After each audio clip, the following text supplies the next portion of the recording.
Le constructeur Masai s'invite sur le segment des roadsters sportifs 125 cm3, accessible grâce au permis B avec cette moto baptisée Furious. Alors que son look radical ne laisse pas indifférent, cette nouvelle compétitrice tire avantage d'un moteur inédit développant 15 chevaux. Attractive et puissante, la Furious va-t-elle devenir la nouvelle star du segment? Vincent nous dit tout. Vous allez me dire un roadster de plus, oui, certes, mais c'est pas parce qu'il y en a déjà pas mal sur le marché qu'il y en a trop, il n'y en aura jamais trop, donc ça fait du choix. Et donc ce nouveau roadster typé Street Fighter répond au nom de Furious. Déjà pour commencer, pour annoncer la couleur, on a un monocylindre refroidi par liquide qui développe quand même 15 chevaux. Donc 15 chevaux pour rappel, c'est la puissance maximum qu'on peut avoir sur une 125. Et puis là on a quoi? On a à peu près 130 kg sur la balance, donc autant dire qu'il y a de quoi s'amuser.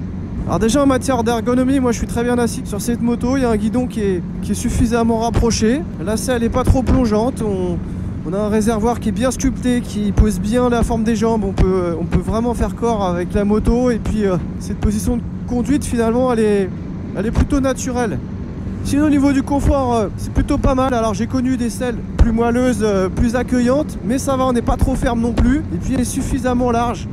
En ce qui concerne les suspensions, c'est plutôt bon, elles sont bien absorbantes, elles sont progressives, pas d'ABS sur cette moto Masai, c'est un frein couplé, donc c'est un frein intégral à la pédale. Alors il est plutôt bien équilibré ce frein, la puissance est bien répartie, on a un bon feeling, il n'est pas trop spongieux et il est suffisamment puissant.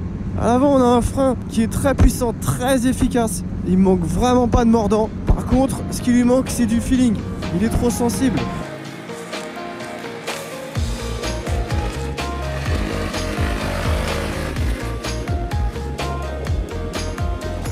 J'ai l'impression qu'en termes de confort et de qualité perçue, c'est bien. Mais pour ce qui est de la partie moteur, Vincent, ça donne quoi?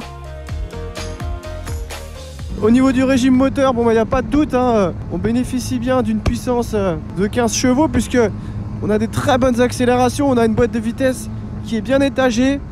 Les 3 premiers rapports sont assez courts. Après, c'est un petit peu plus long puisqu'on a une 4e qui va rupter donc à 10 500 tours et un peu au-delà des 100 km/h.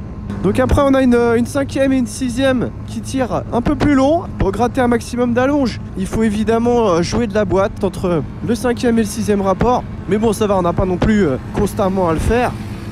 Donc c'est une boîte qui est très satisfaisante, qui est très agréable à manipuler. Elle n'est pas trop souple, elle n'est pas trop dure, elle ne raccroche pas. Le point de patinage est facile à trouver. Donc c'est principalement entre 7500 et 9000 tours qu'on a le meilleur agrément. On a des belles accélérations, on a des belles reprises. Et puis j'aime bien aussi la sonorité du moteur, elle est assez sourde, on entend bien la boîte à air en complément de l'échappement, donc c'est une sonorité qui est valorisante. C'est une moto qui est agréable à conduire, c'est une moto qui est agile. Pour rappel, elle fait à peine plus de 130 kg, donc c'est très correct. Alors on a un train avant qui semblait un petit peu lourd parfois, mais bon ça c'est parce qu'on a quand même une fourche inversée de gros diamètre, donc c'est un bel équipement. On a un train avant qui est précis, un train avant qui est solide, c'est rassurant, c'est plutôt robuste. Après ces quelques heures de roulage, moi je suis vraiment satisfait, je suis vraiment convaincu, c'est une moto qui est très fun. Bon bah sur ces belles impressions, moi je vais vous laisser avec Clémentine qui va conclure, et puis bah, je vais continuer mon petit tour en mode Furious. Facile à prendre en main, légère et dynamique grâce à son moteur puissant, elle peut également compter sur une partie cycle efficace, entre les suspensions progressives et le freinage au mordant musclé. Furieuse mais docile, la bête est proposée au tarif accessible de 2 990 €.